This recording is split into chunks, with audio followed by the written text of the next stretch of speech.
Hi guys, আসসালামু আলাইকুম। কি অবস্থা সবার? আশা করছি সবাই অনেক ভালো আছেন। আমিও ভালো আছি, আলহামদুলিল্লাহ। চলে আসলাম অনেকদিন পর শবে বরাত উপলক্ষে একটা ভিডিও নিয়ে। আজকে আমরা বানাবো বুটের হালুয়া।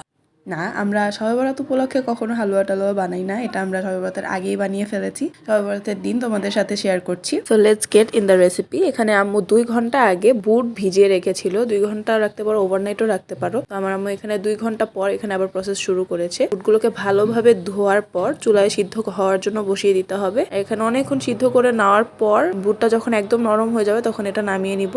এরপরে পাতিলে কিন্তু ঘি দিয়ে দিচ্ছি, একটু তেলও মিলিয়ে দিয়েছিলাম, সাথে দিয়ে দিচ্ছি 2টা দারচিনি। এখানে একটা ট্রিক্স বলে, এখানে আমাদের সিদ্ধ করা বুটগুলোকে গরম থাকতেই কিন্তু ডাল ঘুটনি দিয়ে ভালো মতো মথে নিতে হবে, তাহলে প্রসেসটা অনেক ইজিয়েস্ট হবে। আর এখানে শিলপাটায় বাটা বা ব্লেন্ডার করার মতো ঝামেলাটা পোহাতে হবে না। তেল আর ঘিয়ের মধ্যে কিন্তু বুটটা দিয়ে দেওয়া হয়ে গেলে কন্টিনিউয়াসলি নাড়তেই থাকতে হবে। পুরো কনসিস্টেন্সিটা একটু নরম হয়ে আসলে, এখানে আম্মু 1 কেজি বুট নিয়েছে, সাথে 1 কেজি চিনিও লাগবে। যে কোনো হালুয়া বানানোর সময় যতটুকু বুট থাকবে ততটুকুই চিনি নিতে হবে, বা সুজি থাকবে অতটুকু চিনি নিতে হবে। আর এখানে কিন্তু আমি কোনো এক্সট্রা পানি ইউজ করছি না, কেননা চিনিটা দেওয়ার পরে বুটটা অনেকটাই লিকুইড হয়ে যাবে, অনেকখানি পানি উঠবে।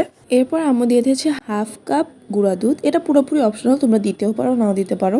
হ্যাঁ, এখানে কিন্তু একটা ঝামেলা হইতে পারে যে যখন আমরা গুঁড়া দুধটা দিব তখন কিন্তু এই হালুয়াটার মধ্যে দলা পেকে যেতে পারে। এর জন্য একটা হ্যান্ড হুইস্কের সাহায্যে এটাকে ভালোভাবে সাথে সাথে মিশিয়ে নিতে হবে যাতে কোনো দলা না পাকে।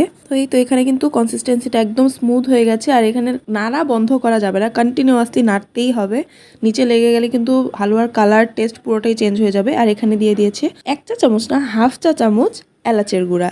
এইটা দেওয়ার পর যে সুন্দর একটা স্মেল আসে, oh my god, the aroma was amazing. তো এখানে কিন্তু আমাদের হালুয়া অলমোস্ট ডান। এখানে কনসিস্টেন্সিটা ঠিক এরকম হয়ে আসলেই আমাদের পুরো হালুয়াটা যখন পাতিল থেকে উঠে আসবে একা একাই, ওই কনসিস্টেন্সিটাই রাখতে হবে। বরফির শেপ করে কাটার জন্য হয়ে যাবে। আর যদি তোমরা নরম পছন্দ করো তাহলে এর আগেই নামিয়ে ফেলতে হবে। আমরা এখানে বরফির শেপ করে নিব দেখে এখানে একটু শক্ত করে নিয়েছি। এরপরে যে ট্রেতে আমরা রাখবো সেই ট্রের মধ্যে কিছুটা ঘি ব্রাশ করে নিচ্ছি। তারপরে হালুয়াটা পুরোটা ঢেলে পুরোটাকে সমান করার জন্য এখানে রুটি বেলার বেলন দিয়ে এটাকে একটু বেলে নিব। বেলনের মধ্যে একটু ঘি ব্রাশ করে নিয়েছি যাতে স্মুথলি এটা স্প্রেড হয়ে যায়। স্প্রেড করার পর এখানে কাজু বাদাম আর পেস্তা বাদাম কেটে নিয়েছি, উপর দিয়ে আর একটু বেলুন দিয়ে চেপে চেপে দিব যাতে উঠে না যায়। এই তো হয়ে গেছে। এরপর জাস্ট আমরা বরফি শেপটা করে কেটে নিব।